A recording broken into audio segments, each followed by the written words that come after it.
Bom, nosso terceiro encontro, nossa terceira aula. Eu já comentei sobre isso no nossa primeira aula, não na aula anterior, mas na primeira eu já tinha falado sobre o objeto da contabilidade. A gente terminou a aula passada falando sobre o objetivo, mas e o objeto? O objeto é o patrimônio, a gente já tinha visto, estou olhando aqui de novo, né? Então, o objeto é o patrimônio das entidades públicas. E vamos olhar agora também, complementando, o campo de atuação. Então, o campo de atuação está intimamente ligado com as entidades de direito público interno, ou seja, os estados, o Distrito Federal e os municípios. Isso aqui é caracterizado como o próprio sistema público. Então, olha, qualquer questão que vier perguntando sobre o campo de atuação, a gente já sabe. É o próprio sistema público. E como eu sempre costumo colocar algumas dicas aqui soltas, né? Muito cuidado porque o objeto da contabilidade aplicada ao setor público é apenas um, o patrimônio líquido. E que orçamento, atos e fatos administrativos e custos são apenas áreas de interesse. Então, em nenhum momento vocês vão afirmar que faz parte do objeto da contabilidade os custos públicos, os atos e fatos administrativos, nada disso. Objeto patrimônio e áreas de interesse eu tenho custos, eu tenho uma série de outras áreas, mas não é objeto. Objeto é patrimônio público. Beleza? Não confundam isso. Seguindo, não vamos perder muito tempo, a gente tem que ter um conteúdo bastante extenso aí para poder se preocupar. Então, coloque uma espécie de resumão aqui, né? União, estados, Distrito Federal e também municípios. A gente tem tanto a administração direta quanto a administração indireta. Então eu vou ter, dentro da administração direta, olha, os três poderes. Eu tenho o executivo, eu tenho o legislativo e tenho o judiciário. E na administração indireta, eu tenho as autarquias, eu tenho as fundações públicas, eu tenho empresas públicas e sociedades de economia mista, e aqui nesse caso elas precisam participar do orçamento fiscal e também o de seguridade social, senão elas não vão ser consideradas como membros da administração indireta. Então, eu coloquei aqui, né, que essa EED, que é uma empresa estatal dependente. O que é isso? Uma EED, ela é uma empresa que é controlada e que recebe do ente controlador recursos financeiros que sirvam para pagar pessoal ou um custeio em geral, ou um custeio de capital, excluídos nesse último caso aqui, né? Os que são aumentos de participação acionária. Então, essa é uma empresa estatal dependente. Por que o D? Porque ela possui sim essa dependência. Tá aqui. Um exemplo que eu coloquei aqui é a Companhia Nacional de Abastecimento, que é a Conab, e também a Embrapa. Ambas atendem à Lei 6.404, que é a contabilidade financeira, mas também atendem a 4.320 ao mesmo tempo. A 4.320 versando sobre contabilidade pública. Só para a gente, então, ter esse conceito um pouco mais ampliado. Olha uma dica, outra no caso. Integrou o orçamento fiscal e de seguridade social, deve adotar o CASP. Integrou o orçamento de investimento, não se aplica a contabilidade aplicada ao setor público. Então, olha, fiscal e seguridade social foi. O orçamento de investimento não foi. Aí eu coloquei aqui a Valec, que é uma sociedade anônima de capital misto, deve adotar tanto a 6.404 quanto a 4.320 de 1664. E por que isso? Porque ela é uma estatal dependente. E nesse caso ela trabalha tanto gerando receitas com a utilização dos recursos públicos para pagar o salário do pessoal, então já está caracterizado que ela é uma estatal dependente. Por isso, mesmo ela sendo uma SA, ela vai ter que atender a 6.404. mas ela recebe recurso público, também tem que atender a 4.320. Então você pensa no setor de contabilidade de uma empresa dessa, é uma loucura. A Valec, não confundam a Valec com a Vale.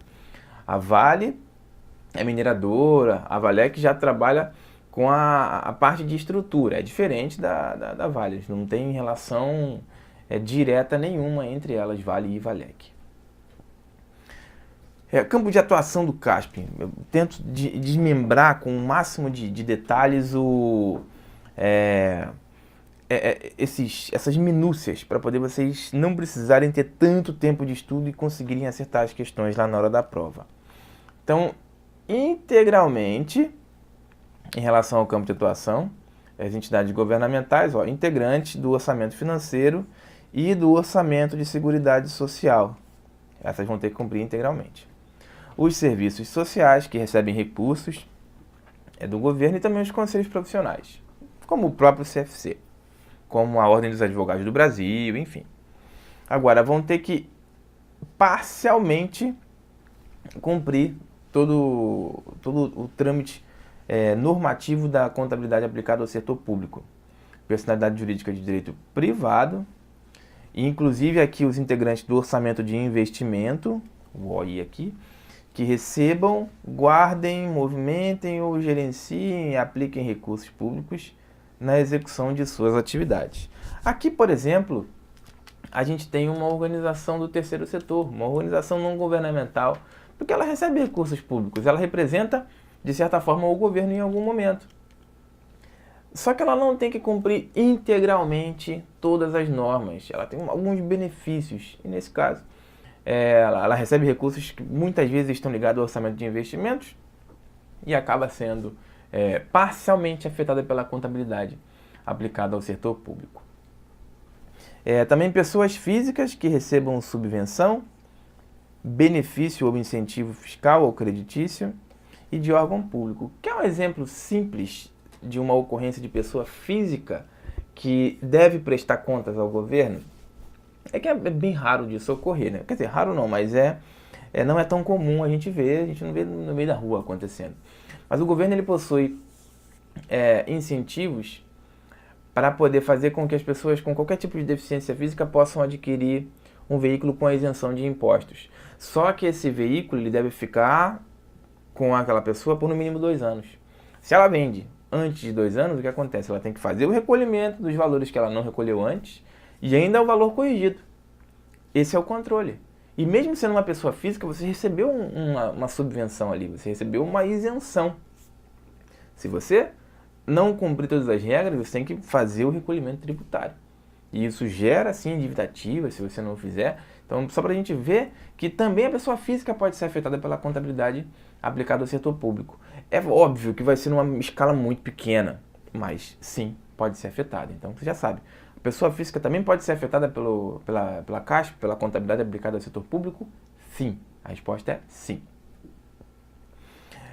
Aqui, quanto ao campo de aplicação, a Lei 4.320 e a LDO definem o campo, a aplicação quanto à perspectiva sempre orçamentária. E esse é o foco da contabilidade pública. É fazer com que um orçamento seja seguido à risca e coisa do gênero. Enquanto a NBCT 16, que são as normas de contabilidade, né, define o campo de aplicação quanto aos objetivos da contabilidade pública. Aí, no caso, eu tenho objetivos totais e tenho parcial, apenas objetivos de controle social e prestação de contas. Olha, o parcial é exatamente o que eu havia colocado de uma ONG. Você faz o controle social, você verifica no controle social, por exemplo, que os gastos estão corretos, ou pelo menos dentro do previsto. E a prestação de contas também, você vai analisar, provavelmente, um relatório fiscal, ou um relatório de gastos, ou enfim, um instrumento formalizado, e nesse caso não padronizado, em que você evidencie toda a aplicação dos recursos que você fez e que você recebeu do órgão público. Por isso que é muito comum, muitas vezes, algumas organizações não governamentais se recusarem a receberem recursos públicos. Não é porque elas não querem, porque elas não precisam, mas é porque elas não têm o nível de controle para depois conseguir prestar conta para o governo. Aí elas vão pegar um dinheiro que elas não vão conseguir prestar conta e elas optam por primeiro organizar a casa para depois começar a arrecadar recursos públicos e vivem na base da doação enquanto estão se estruturando inicialmente. É basicamente isso que ocorre. Vamos seguir, né? Porque a gente não pode parar. Dessa forma, ó, as entidades governamentais são as entidades que integram o orçamento fiscal e de seguridade social. Sim, e o orçamento de investimento fica parcial. O orçamento fiscal e de seguridade social integral. Não confunda, é só você pensar, o investimento está um pouco separado. Seguridade social e o fiscal, eles estão tudo junto. Então tem que ser tudo integralmente nessas e parcialmente quando é orçamento de investimento, que é quando o governo separa uma verba para uma ONG, por exemplo, como foi o exemplo que eu citei. Seguindo, pode-se concluir que o objetivo de fornecer aos usuários informações sobre os resultados alcançados e os aspectos de natureza orçamentária, olha, econômica, financeira e física do patrimônio da entidade do setor público e suas mutações em apoio ao processo de tomada de decisão está diretamente ligado com a LDO. Então, tudo isso daqui são diretrizes orçamentárias. Lembra na outra aula passada que a gente viu lá diretriz 1, diretriz 2, diretriz 3? Aqui eu tenho várias metas, várias prioridades para a gestão, para a administração pública trabalhar com os recursos públicos.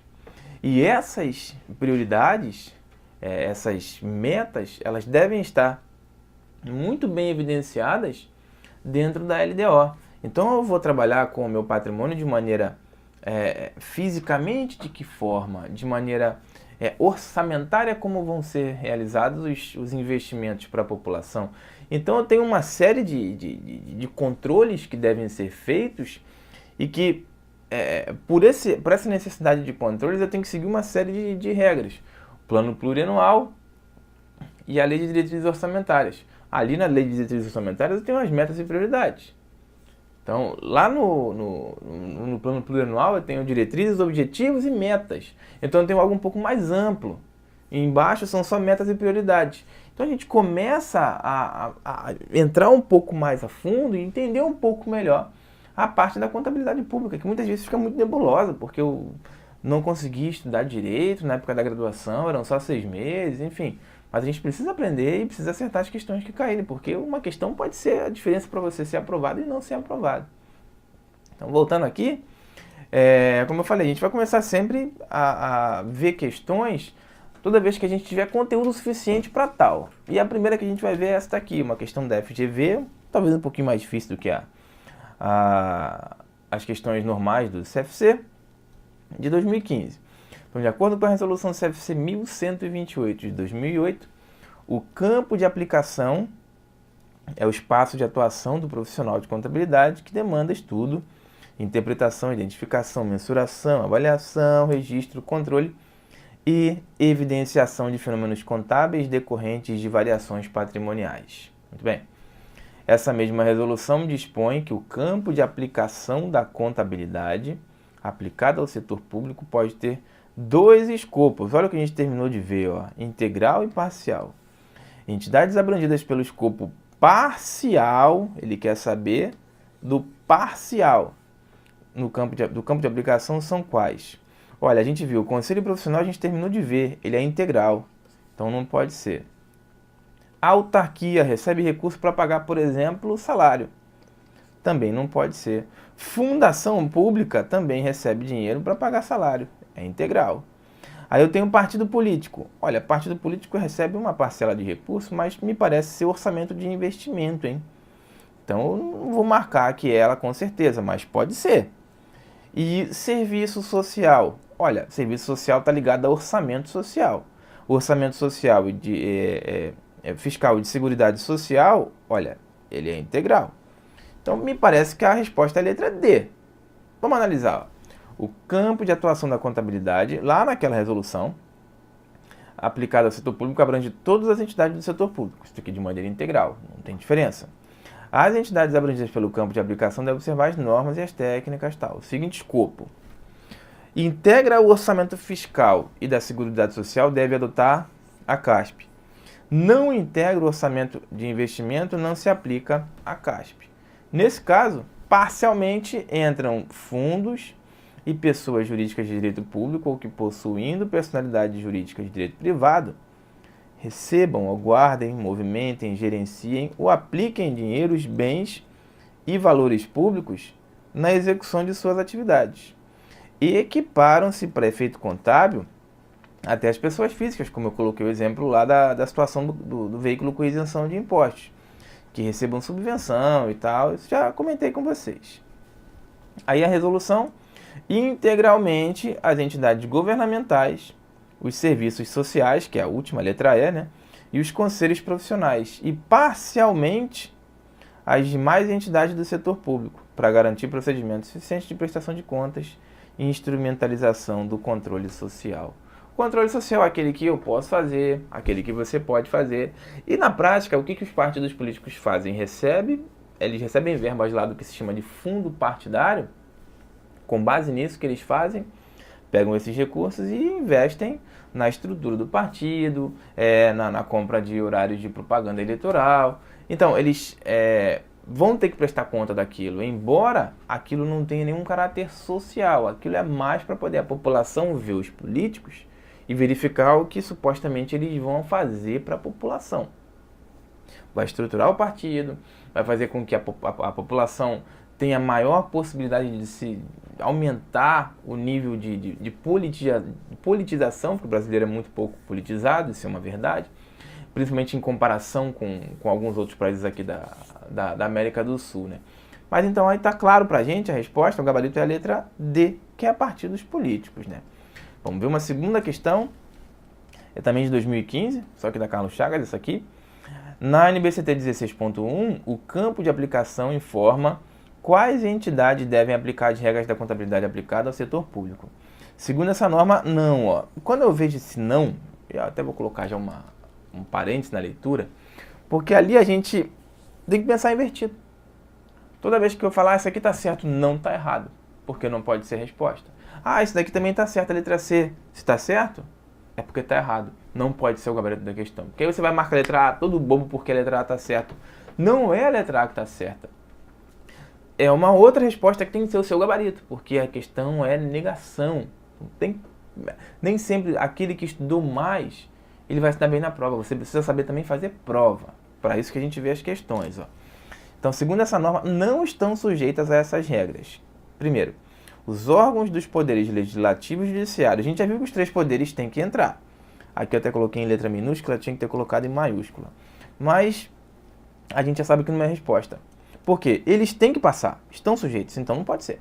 Segundo, as organizações não governamentais que recebem recursos públicos. Olha, estão sim sujeitas às regras da contabilidade aplicada ao setor público, mesmo que seja de maneira parcial. Já falei que as ONGs são parciais, mas sim. Eu tenho a terceira, as fundações públicas de natureza de direito público. Ó, fundação, a gente já viu na questão anterior, fundação entra. Se a fundação entra, não pode ser resposta. Empresas públicas não classificadas como empresas estatais dependentes. Olha, a EED entra. Agora, se ela é uma empresa pública, mas não é uma EED, ela não recebe recurso, porque ela não é dependente, o D de dependente. Então ela não vai entrar. Essa aqui me parece a resposta. De novo, a letra D. E por último, as autarquias. A autarquia está certo. Os serviços sociais também está certo. E os conselhos profissionais, também vimos na questão anterior, também está certo. O gabarito, letra D. Olha, aqui eu até puxei o texto do MCASP da 6ª edição. 2.4 item. Alcance do PCASP. A utilização do PCASP é obrigatória para todos os órgãos e entidades da administração direta e da administração indireta, dos entes da federação, incluindo seus fundos, autarquias, inclusive especiais, fundações e empresas estatais dependentes. Aqui não é dependente, não entra. Então aqui a gente acaba entendendo que a utilização do PCASP é facultativa para as empresas estatais independentes. Gabarito, letra D de dado.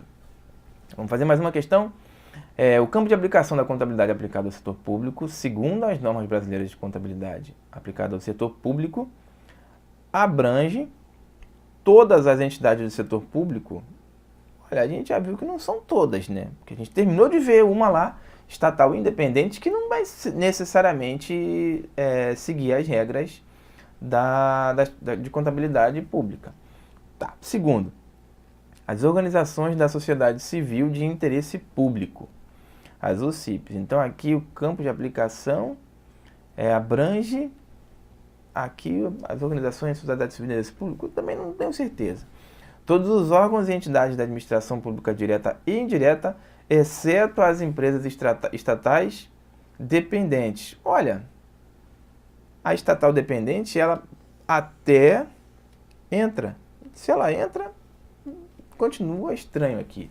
Na letra 10, fundações privadas e sem fins lucrativos, elas também vão entrar.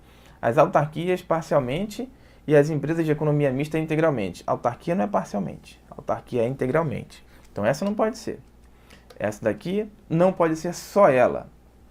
Então aqui, se a gente for parar para analisar, todas as entidades do setor público estão aqui abrangidas pelas normas brasileiras de contabilidade aplicada ao setor público. Aqui sim, aqui nem todas estão obrigadas a seguir as normas de contabilidade pública. Então como é que fica a resolução dessa questão aqui? Olha, aprovada pela resolução CFC número 1128 de 2008, campo de aplicação. Ó. O campo de aplicação da contabilidade aplicada ao setor público abrange todas as entidades do setor público. E olha, por que lá no início eu passei direto pela letra A? Porque normalmente a gente fica ressabiado de marcar a letra A. Aí eu comecei a analisar todas as outras alternativas com um pouco mais de profundidade. Porque se eu digo que a resposta era A e a gente vai embora, você já tem a tendência de não analisar o restante. Fui para todas, para a gente identificar o que presta e o que não presta em relação a alternativas. Aqui nesse caso são todas, mas nem todas obrigatórias, nem todas de maneira integral. É isso que eu queria passar nessa questão para vocês. Então a gente vai parar nessa terceira questão que a gente resolveu aqui. Na volta a gente vai continuar vendo conteúdo, vendo questão, alternando, como eu falei. A gente fica muito mais fácil para entender quando você resolve questão logo depois que você vê a parte conceitual. Beleza? Até a próxima. Tchau, pessoal.